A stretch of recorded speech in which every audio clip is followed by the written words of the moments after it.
Olá, gente. Meu nome é Felipe Borges Farias, eu sou acadêmico do terceiro ano de Medicina da Universidade Federal de Ciências e Saúde de Porto Alegre e hoje eu vou dar uma aula para vocês sobre queimaduras térmicas. Aqui eu coloquei um sumário do que nós vamos falar na aula de hoje. Começaremos com introdução, epidemiologia, depois vamos para características da lesão, primeiros socorros, prevenção e, por último, queimaduras químicas. Para começar, as queimaduras térmicas, elas são um importante problema médico global, que requerem muita atenção, porque elas envolvem desfiguramentos e deformidades da pele, infecção de feridas e também elas podem afetar múltiplos órgãos dependendo da lesão. Em relação à epidemiologia, no mundo cerca de 180 mil mortes ocorrem por ano, sendo que 95% delas ocorrem em países de média e baixa renda e ocorrem principalmente em crianças e idosos. Já no Brasil, 1 milhão de acidentes por queimaduras térmicas ocorrem por ano, sendo desses 1 milhão, 100 mil vão para atendimento hospitalares. E desses 100 mil afetados, 2.500 vêm a óbito. E daí a gente se pergunta, o que pode causar uma lesão térmica? Temos aqui os cinco principais fatores. Chama ao ar aquecido, objetos muito frios ou muito quentes, exposição química, escaldadura e condução de eletricidade. Porém, condução de eletricidade nós não vamos tratar muito nessa aula de hoje, porque existe uma aula específica para ela. Vou colocar. Então, é importante a gente entender as características da pele, porque a maioria das queimaduras atingem ela primeiro e é o local de maior frequência, né, das queimaduras. Para isso, a gente tem que relembrar algumas das funções da nossa pele. Ela tem múltiplas funções complexas, ela faz a proteção em relação ao ambiente externo, ela faz a regulação de líquidos, né, atuando no suor, e ela também atua na sensibilidade. E ela cobre cerca de 1,5 a 2 metros quadrados no adulto médio. E ela se divide em três camadas, tá? Aqui a gente vê a ilustração, né, da estrutura da nossa pele. Podemos observar a camada mais externa, a epiderme, a camada mediana, a derme, onde se encontra, por exemplo, os nossos folículos pilosos, que é a base dos nossos pelos, junto também de glândulas sebáceas, né, que são glândulas responsáveis pela produção do sebo da nossa pele. E a gente também tem a camada mais profunda, que é a tela subcutânea, né, que ela tem um grande acúmulo de tecido adiposo e ela é muito importante na proteção contra choques mecânicos e ela é isolante térmico também. Agora a gente vai tratar das características da lesão. Elas podem ser divididas em três: em relação à profundidade, em relação à extensão e em relação à localização anatômica. Começaremos então a falar sobre a profundidade. Ela pode ser subdividida em superficiais, espessura parcial, espessura completa e subdérmica. Então vamos começar falando sobre as queimaduras superficiais ou popularmente conhecidas como queimaduras de primeiro grau. Elas atingem apenas a epiderme, que é a camada mais superficial da nossa pele, por isso é considerada uma queimadura de melhor prognóstico. Elas costumam ser avermelhadas e dolorosas, costumam deixar a pele mais quente, com a sensação de calor, e o principal exemplo que nós temos é as queimaduras solares. Por exemplo, quando vamos para a praia, né, esquecemos de passar o protetor solar, a pele pode ficar com uma queimadura de primeiro grau, como a gente pode observar na imagem à direita. Em segundo, temos as queimaduras de espessura parcial, ou popularmente conhecidas também como queimaduras de segundo grau. Elas são umas queimaduras que destroem a epiderme e parte da derme, que é aquela camada do meio, como a gente viu na imagem anterior, nas imagens anteriores. Elas costumam ser muito dolorosas e elas costumam muito propiciar a formação de bolhas. E elas podem ser subdivididas entre superficiais e profundas. As queimaduras de espessura parcial, que elas são mais superficiais, ela tem a base roseada e elas são muito dolorosas e úmidas. Já as queimaduras que elas são um pouco mais profundas, elas têm a base branca, elas são indolores e elas são secas também. E elas geralmente deixam cicatriz. Uma coisa muito importante a se atentar é nunca estourar as bolhas, porque a bolha é um mecanismo de proteção da nossa pele que ela acaba protegendo, né? Acabando uma camada de proteção em cima da ferida. E se a gente rompe ela, acaba propiciando a entrada de micro-organismos que pode infeccionar e piorar ainda mais a lesão. Agora a gente vai falar um pouco sobre as queimaduras de espessura completa ou de terceiro grau. Elas destroem completamente a derme e a epiderme e elas deixam a pele com aspecto espesso, seco, branco e coriáceo. Coriáceo é quando fica com aspecto de couro na pele. Elas propiciam também a destruição das terminações nervosas e elas podem ser potencialmente fatais. Em relação ao tratamento, o que se tem é excisão cirúrgica, né, imediata, com a colocação de enxertos no local da ferida, e após isso, a reabilitação do paciente num centro especializado. E daí a gente se pergunta: queimadura de terceiro grau dói? A resposta é sim. Muitas vezes é pensado que ela não dói por ela destruir as terminações nervosas da nossa pele, né?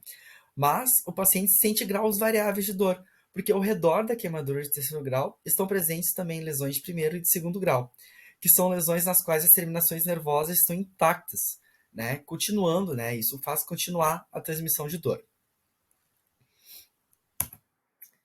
Agora, por último, temos as queimaduras subdérmicas ou de quarto grau.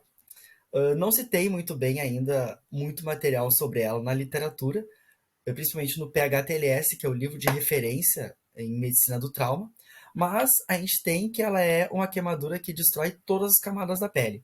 Além, né, ela afeta, além das três camadas, ela afeta a camada de gordura, a camada muscular, a camada óssea e pode também afetar outros órgãos mais internos. Agora, partindo para as características da lesão em relação à extensão, o que a gente tem que pensar sempre é: quanto maior o tamanho da queimadura, mais grave ela é. E existem métodos para se estimar o tamanho de uma queimadura. Podem ser a regra dos noves e a regra das palmas. Falando um pouco sobre a regra dos noves, tá? Ele é o método mais aplicado, que considera as principais zonas do corpo como 9% da superfície corporal. E que múltiplos de 9 desse 9% são de acordo com o tamanho da área, com exceção do períneo, que é 1%. A gente pode observar na imagem ali, os braços, por exemplo, são 9%, e a região do tórax e do abdômen, que são regiões maiores, são 18%, bem como as pernas, que também são 18%. Já na criança, a proporção é diferente. Elas possuem proporcionalmente uma cabeça maior, o que deixa a cabeça, se tiver uma queimadura na cabeça, ocupa 18% da superfície corporal deles. E os membros inferiores também, eles são menores e acaba cada um possuindo 13,5% da superfície corporal.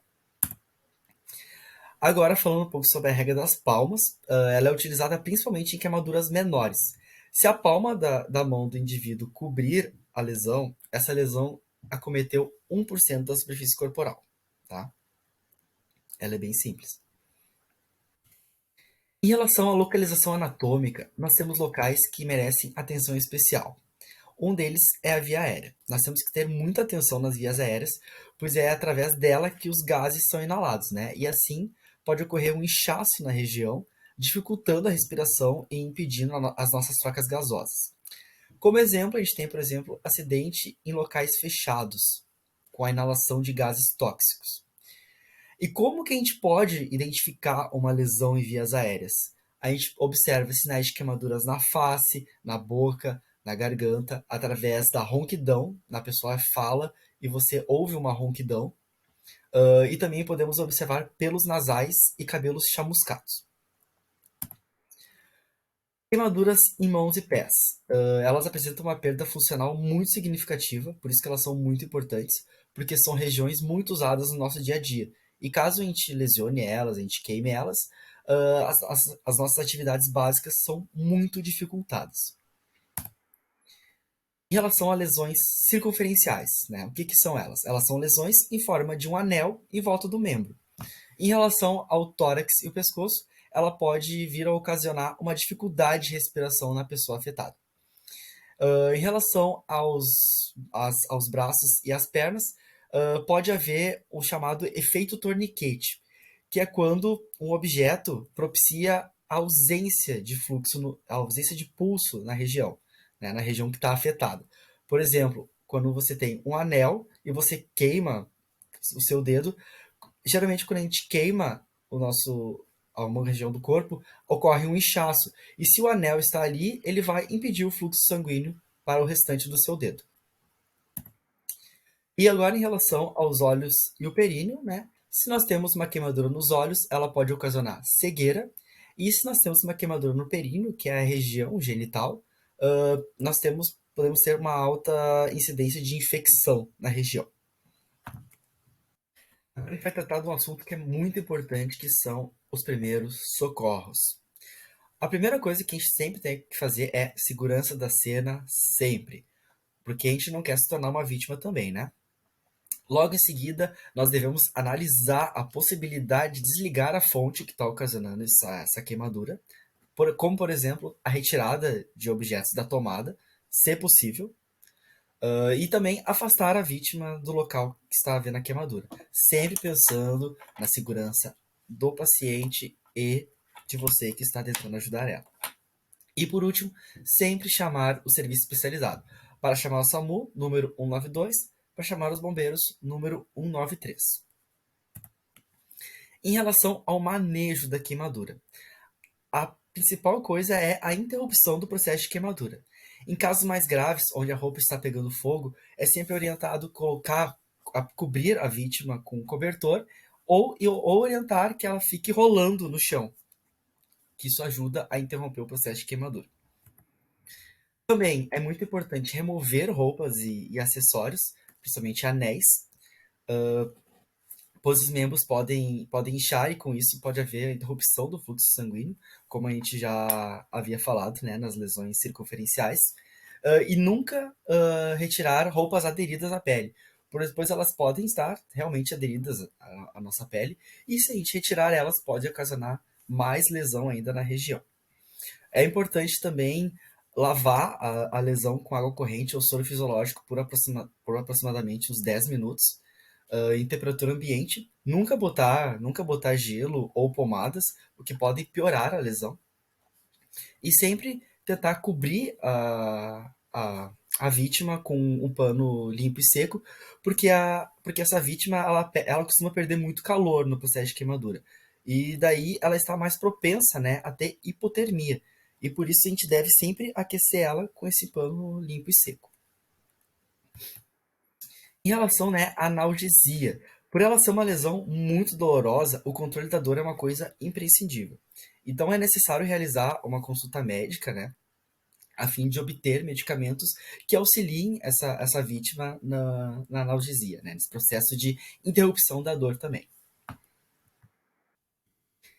Em relação à prevenção, 90% das lesões por queimaduras térmicas poderiam ser evitadas, tá?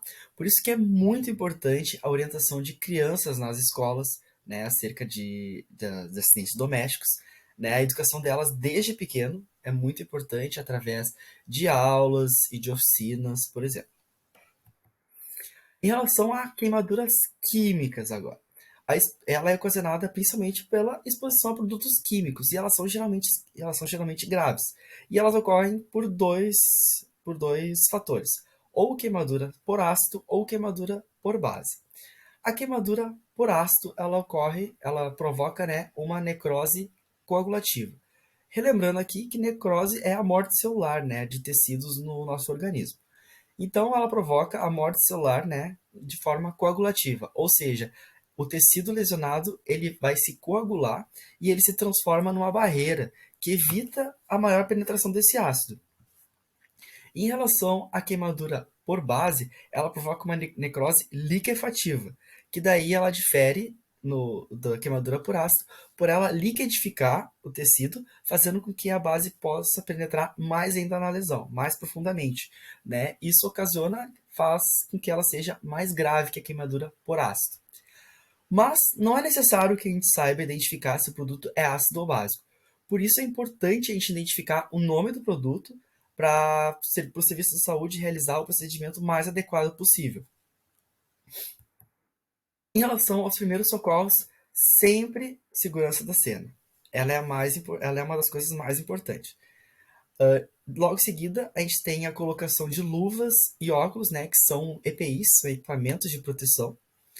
Logo em seguida, também tentar remover as roupas, né, que possam estar contaminadas, sempre com o objetivo de interromper o processo de queimadura. Também lavar abundantemente a lesão com água corrente por 20 minutos e cobrir com pano limpo e seco com o mesmo objetivo de evitar a hipotermia no paciente. Então, pessoal, essas foram as referências que eu utilizei para fazer a aula. Então é isso, pessoal. Muito obrigado por assistirem a aula. Espero que vocês tenham gostado, que isso tenha somado conhecimento na vida de vocês. Aqui estão os dados das nossas redes sociais, o nosso e-mail oficinaps@ufsc.edu.br, nosso Instagram @oficinaps e o nosso Facebook oficinaps.ufsc. Quaisquer dúvidas que vocês tiverem, elas podem ser tiradas no fórum que vai ser aberto no Moodle. Muito obrigado e um abraço.